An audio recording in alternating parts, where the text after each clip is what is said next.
हम 24 घंटे में कुछ समय यानी समय का कुछ भाग पूजा में बिताना चाहते हैं और शेष भोग में।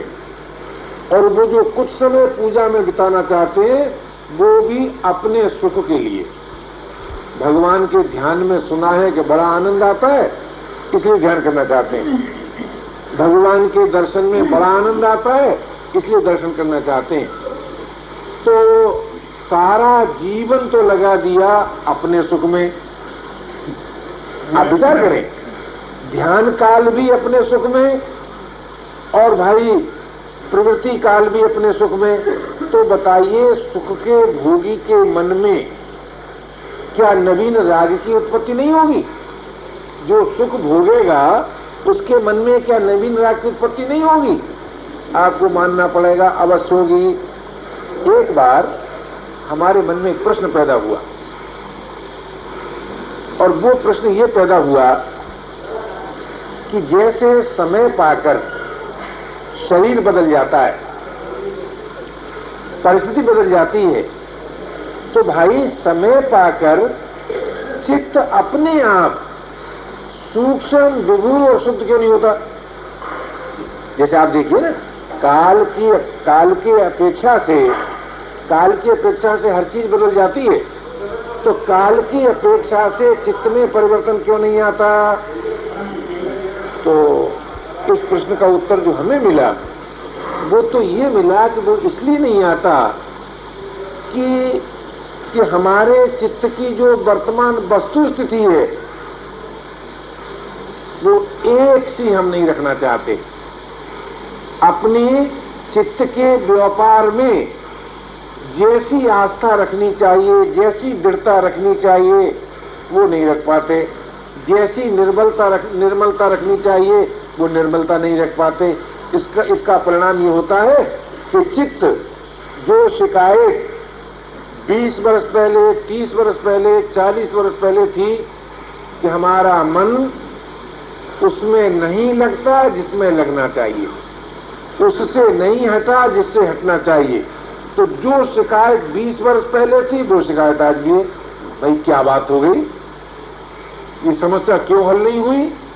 वो केवल इसलिए हल नहीं हुई कि हमने अपनी आस्था को सुरक्षित नहीं रखा, अपने सद्भाव को सुरक्षित नहीं रखा, अपने विचार को सुरक्षित नहीं रखा, उसमें विकल्प कर दिया, उसको रहने नहीं दिया एक रस। उसका ये परिणाम हुआ कि चित्त नहीं बदला। नहीं तो भाई हम सबका चित्त अपने आप या तो प्रेम में विलीन हो जाता, या बोध में विलीन हो जाता, या योग में विलीन हो जाता, अपने आप। परंतु ऐसा नहीं हुआ। तो ऐसा क्यों नहीं हुआ? कि हमने अपनी आस्था को स्थायी नहीं रखा।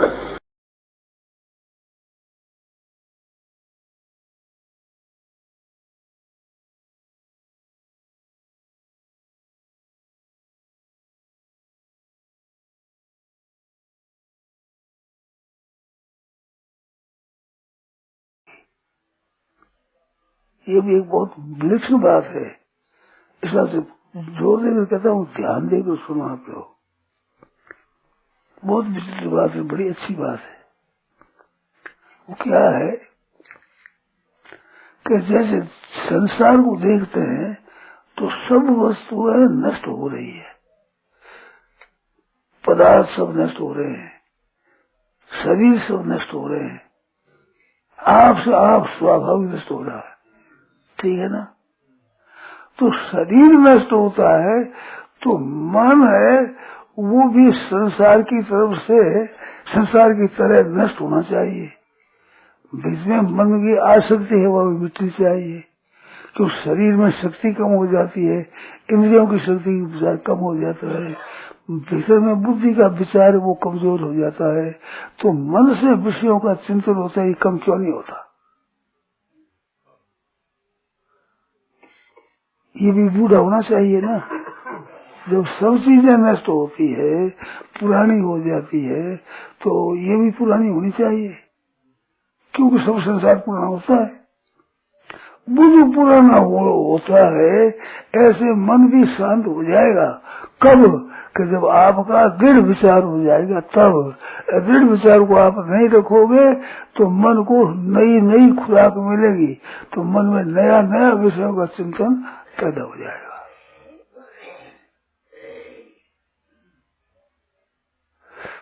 मेरी बात की तरफ ध्यान दिया कि नहीं तो पता नहीं क्या है। बहुत मार्मिक बात है। क्या मार्मिक बना है बताओ आप? अपने विचार को दृढ़ नहीं रखते। हाँ, दृढ़ नहीं रखते हैं न, रखने से क्या हानि हुई? मन नष्ट नहीं होता समय पा करके। हाँ, जब सब पुरानी होती है, मर जाती है, तो मन भी पुराना हो जाना सब मरना चाहिए, क्योंकि संसार का ही अंग है ये। संसार सब पुराना होता है, नष्ट होता है, तो फिर मन पुराना नष्ट होना क्यों नहीं हुआ? कारण क्या है उसमें बताओ? भाव को सुरक्षित नहीं रखा है? वो भाव जो बना है उसको सुरक्षित नहीं रखा। बस सुरक्षित नहीं रखा। खूब सुनो, बहुत बड़ी बात बहुत है। आपसा मुक्ति होती है, आपसा होती है तो ध्येय कमजोर कैसे होगा? मुक्ति का ध्येय लक्ष्य रहेगा,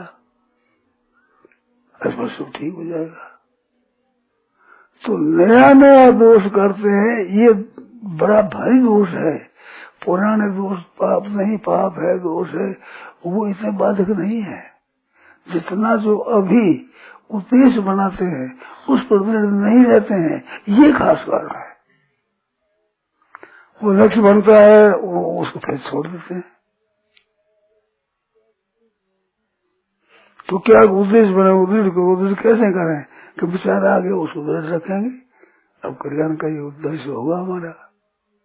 फिर आप सा मन और बुद्धि, इंद्रिया, शरीर सब ठीक हो जाएंगे। हम विचलित होते हैं, यही कारण है कि ऐसा दृढ़ नहीं होता विचार।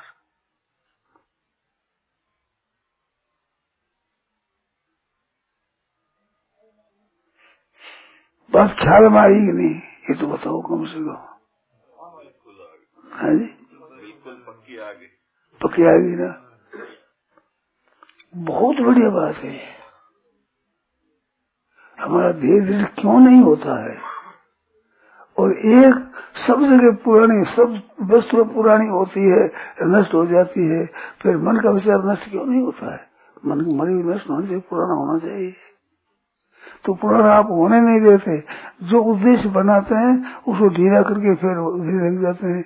कल्याण करना ही उद्देश्य है, उसमें भोग भोगना, संग्रह करना ये मुख्य देते हैं। ये लोग नहीं, आपस फिर तो अनर्थ परंपरा चलेगी।